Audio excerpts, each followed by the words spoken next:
Welcome to Mouhas diary my channel. কৃষ্ণায় বাসুদেবায় হরয়ে পরমাত্মনে প্লুত ক্লেশ নাশায় গোবিন্দায় নমো নমো। হে কৃষ্ণ, হে গোপাল, হে গোবিন্দ।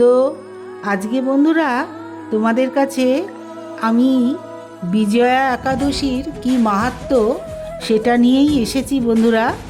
এই 13ই ফেব্রুয়ারি 30শে মাঘ শুক্রবার বিজয়া একাদশী।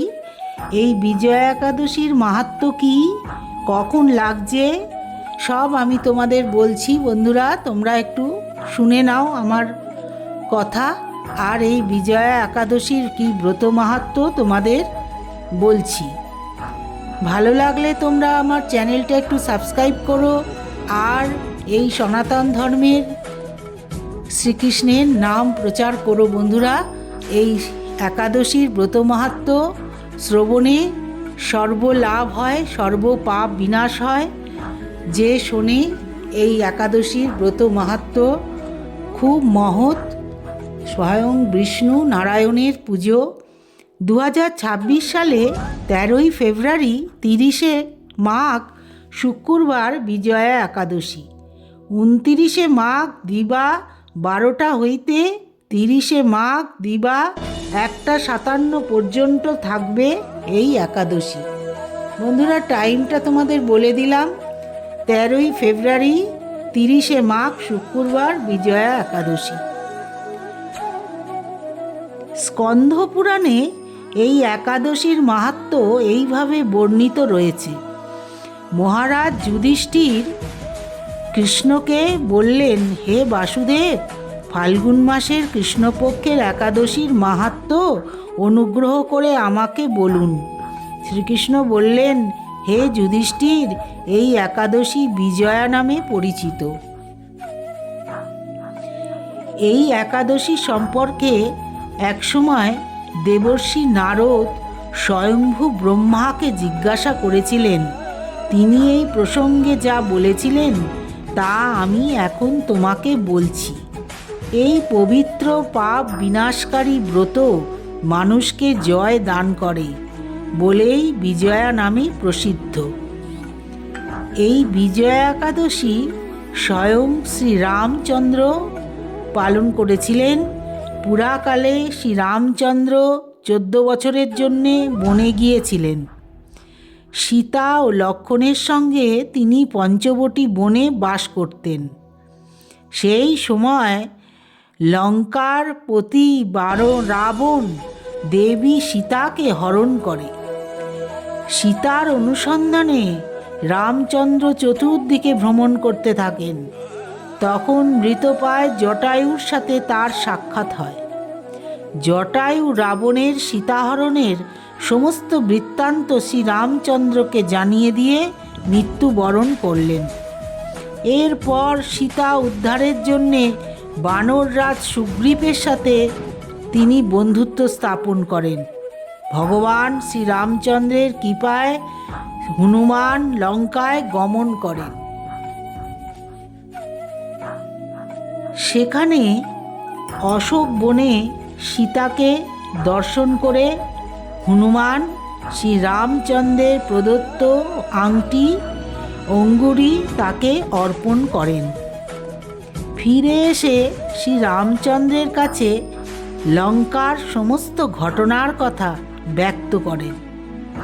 হনুমানের কথা শুনে রামচন্দ্র সুগ্রীবের পরামর্শে সমুদ্র তীরে যান। সেই দুস্তর সমুদ্র দেখে তিনি লক্ষ্মণকে বললেন, হে লক্ষ্মণ, কিভাবে এই অগাধ সমুদ্র পার হওয়া যায় তার কোনো উপায় খুঁজে পাচ্ছি না। উত্তরে লক্ষ্মণ বললেন, হে পুরুষোত্তম, সর্বজ্ঞাতা আদি দেব আপনি, আপনাকে আমি কি উপদেশ দেব? তবে বকদালভ্য নামে এক মুনি এই দ্বীপে বাস করেন। এখান থেকে 4 মাইল দূরে তার আশ্রম। হে রাঘব, আপনি সেই প্রাচীন ঋষিশ্রেষ্ঠকে এর উপায় জিজ্ঞাসা করুন। লক্ষণের মনোরম কথা শুনে তারা সেই মহামুনির আশ্রমে উপনীত হলেন। শ্রীরামচন্দ্র আর লক্ষণ সেই বকদালভ্য মুনির আশ্রমে প্রবেশ করলেন। ভগবান শ্রীরামচন্দ্র ভক্তরাজ সেই মুনিকে প্রণাম করলেন। মুনিবর শ্রীরামচন্দ্রকে পুরাণ পুরুষ বলে জানতে পারলেন। আনন্দ ভরে জিজ্ঞাসা করলেন, হে রামচন্দ্র, কী কারণে আপনি আমার কাছে এসেছেন তা কৃপা করে আমাকে আপনি বলুন। ভগবান শ্রীরামচন্দ্র বললেন, হে মুনিবর, আপনার কৃপায় সৈন্যসহ আমি এই সমুদ্র তীরে উপস্থিত হয়েছি।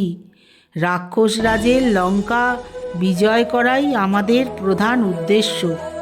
যাতে এই ভয়ঙ্কর সমুদ্র উত্তীর্ণ হতে পারি, তার উপায় জানাবার জন্য আমরা আপনার কৃপা প্রার্থনা করি। এই সমুদ্র পেরিয়ে শ্রীরামচন্দ্র কী করে যুদ্ধ করবেন, খুব চিন্তায় তিনি পড়েছিলেন। সেই জন্যে এই বকদালভ্য মুনির কাছে গিয়ে ক্ষমা প্রার্থনা করে কৃপা প্রার্থনা করলেন যে আপনি আমাদের বলুন কি করে আমরা পারব, এই লঙ্কা জয় করব কি করে। মুনিবর প্রসন্ন চিত্ত পদ্মলোচন ভগবান শ্রী রামচন্দ্রকে বললেন, হে রাম, আপনার অভীষ্ট সিদ্ধির জন্যে যে শ্রেষ্ঠ ব্রত করণীয় আমি তা বলছি। এই ফাল্গুন মাসের কৃষ্ণপক্ষের বিজয়া নামক একাদশী ব্রত পালনে আপনি নিশ্চয়ই সৈন্যসহ সমুদ্র পার হতে পারবেন। এই ব্রতের বিধি শ্রবণ করুন। বিজয় লাভের জন্যে দশমীর দিন সোনা, রূপা, তামা অথবা মাটির কলস সংগ্রহ করে তাতে জল ও আম পাতা দিয়ে সুগন্ধি চন্দনে সাজিয়ে তার উপর সোনার নারায়ণ মূর্তি স্থাপন করবেন। একাদশীর দিন যথাবিধি প্রাতঃ স্নান করে কলসের গলায় মালা চন্দন পরিয়ে উপযুক্ত স্থানে নারকেল ও গুবাক দিয়ে পূজা করবেন।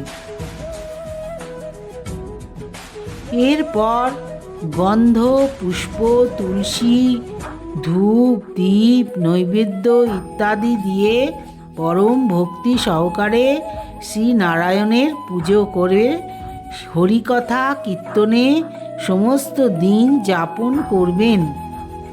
রাত্রি জাগরণ করে অখণ্ড ঘি প্রদীপ প্রজ্বলিত রাখবেন। দ্বাদশীর দিন সূর্যোদয়ের পর সেই কলস বিসর্জনের জন্য কোনো নদী, সরোবর বা জলাশয়ের কাছে গিয়ে বিধি অনুসারে পূজা নিবেদনের পরে তা বিসর্জন দেবেন। তারপর ওই মূর্তি বেদজ্ঞ ব্রাহ্মণকে দান করবেন। এই ব্রত প্রভাবে নিশ্চয়ই আপনার বিজয় লাভ হবে। ব্রহ্মা বললেন, হে নারদ, ঋষির কথা মতো ব্রত অনুষ্ঠানের ফলে শ্রীরামচন্দ্র বিজয়ী হয়েছিলেন। সীতা প্রাপ্তি, লঙ্কা জয়, রাবণ বধের মাধ্যমে শ্রীরামচন্দ্র অতুল কীর্তি লাভ করেছিলেন। তাই যথাবিধি যে মানুষ এই ব্রত পালন করবেন তাদের এ জগতে জয়লাভ এবং পরজগতে অক্ষয় সুখ সুনিশ্চিত জানবে। হে যুধিষ্ঠির, এই কারণে এই বিজয় একাদশী ব্রত পালন অবশ্যই কর্তব্য। এই ব্রতকথার শ্রবণ কীর্তন মাত্রেই বাজপেয় যজ্ঞের ফল লাভ হয়। ভগবান বিষ্ণুর পুজো করলে ভগবান বিষ্ণু সন্তুষ্ট হন। এই একাদশীর Thanks for watching Moua's Diary.